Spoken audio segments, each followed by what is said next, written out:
Hello students, இப்போ நம்ம இதில் பார்க்க போகிறது 6ஆம் வகுப்பு கணிதம் முதல் பருவம் 3வது பாடம் பார்த்தீங்கன்னா விகிதம் மற்றும் விகித சமம். பயிற்சி 3.3ல் 9வது 10வது கொஷினுக்கு ஆன்சர் பார்க்கலாம். 9வது கொஷின் பாருங்கள், என்ன கேட்டுக்கிறாங்க. ஒரு வினாடி வினா போட்டியில் கார்முகிலன் மற்றும் கவிதா வழங்கிய சரியான விடைகளின் எண்ணிக்கையின் விகிதம் 10:11. அப்போட்டியில் அவர்கள் மொத்தமாக 84 புள்ளிகள் பெற்றனர் எனில் கவிதா பெற்ற புள்ளிகள் எத்தனை? கவிதாவோட புள்ளி மட்டும் எவ்வளோன்னு சொல்கிறாங்க. அப்போ இது பெருக்கிட்டு இது ரெண்டுமே கூட்டிட்டு அது பகுதியில் போட்டு தொகுதியில் இந்த நம்பர் போட்டு அது கூட இது பெருக்கிடணும். அப்போது நம்மளுக்கு ஆன்சர் கிடச்சிடும். ஃபஸ்ட்டு கொஷினில் கொடுத்துக்கிறது எழுதுங்க. இதுக்கு சொல்லியிருக்காங்களா. அப்போது கார்முகிலன் மற்றும் கவிதா பெற்ற புள்ளிகளின் விகிதம் எவ்வளோ சொல்லியிருக்காங்க, 10:11. அதுக்கப்புறம் மொத்த புள்ளிகள் எவ்வளோ, மொத்த புள்ளிகள் பார்த்திங்கன்னா 84. அப்போது இந்த பாயிண்ட் எழுதுங்க பாருங்கள். மொத்த புள்ளிகள்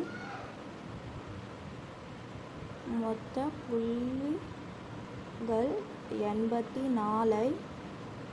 இது ரெண்டும் நம்ம கூட்டிடணும். 10 கூட்டல் 11னா 21 வரும். என சமமாக பங்கிட வேண்டும். அதுக்கப்புறம் கவிதா பெற்ற புள்ளிகள் இதான்னு கேட்டுக்கிறாங்க. அது பாருங்கள். கவிதா பெற்ற புள்ளிகள், கவிதாவோட எவ்வளோ 11, அது பை இது போடணும். அது 11/21 பெருக்கல் மொத்தம் எவ்வளோ 84. அப்போது நீங்கள் இது கேன்சல் பண்ணிங்கன்னா 1 21 21 4 21 84ன்னு வரும். அப்போ என்ன வருது, 11 பெருக்கல் 2னா 2 கிடையாது, 4 முறை வரும். அப்போ 4னா 44ன்னு வரும். அப்போ கவிதா பெற்ற புள்ளிகள் 44. அப்போ கடைசியாக எழுதுங்க. therefore கவிதா பெற்ற புள்ளிகள் 44 ஆகும். புரிஞ்சுதுங்களா? அவ்வளோதான் இதுக்கு ஆன்சர்.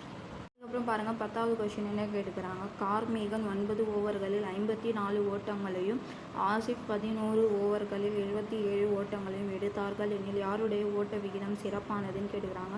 பாருங்கள், ஃபார்முலா அவங்கள கொடுத்துட்டுருக்குறாங்க. ஓட்ட விகிதம் = ஓட்டம் வகுத்தல் ஓவர். அப்போ இந்த ஃபார்முலா ஃபஸ்ட்டு எடுத்து எழுதுங்க. ஓட்ட விகிதம்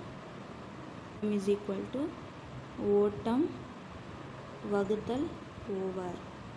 இப்போ ஃபஸ்ட்டு நம்ம கார்மேகனோட கண்டுபிடிக்கலாம். therefore கார்மேகனின் ஓட்ட விகிதம் ஓட்டம் எவ்வளோ 54, ஓவர் எவ்வளோ 9. அப்போது இதை அடிச்சிங்கன்னா 9ஆம் வாய்ப்பில் 9 9 6 9 54ன்னு வரும். அப்போ என்ன ஆன்சர், 6/1ன்னு வரும். அப்போ பையில் 1 வரதுனால அதுக்கு மதிப்பு கிடையாது, இது 6ன்னு வரும். அதுக்கப்புறம் therefore ரெண்டாவது ஆசிஃப் ஓட்ட விகிதம். ஆசிஃபோட என்ன சொல்லியிருக்காங்க, 77 ஓவர் 11. அப்போ ஓர் 11 11 7 11. இப்போ இதுக்கு 7/1ன்னு வரும். அப்போ இதுக்கு ஆன்சர் 7ன்னு வரும். அப்போ யாரோட அதிகமாக இருக்குது, இதுதான் 7. அப்போது 7 > 6. அப்போது therefore ஆசிஃபின் ஓட்ட விகிதம் சிறப்பானது. புரிஞ்சுதுங்களா? அவ்வளோதான்.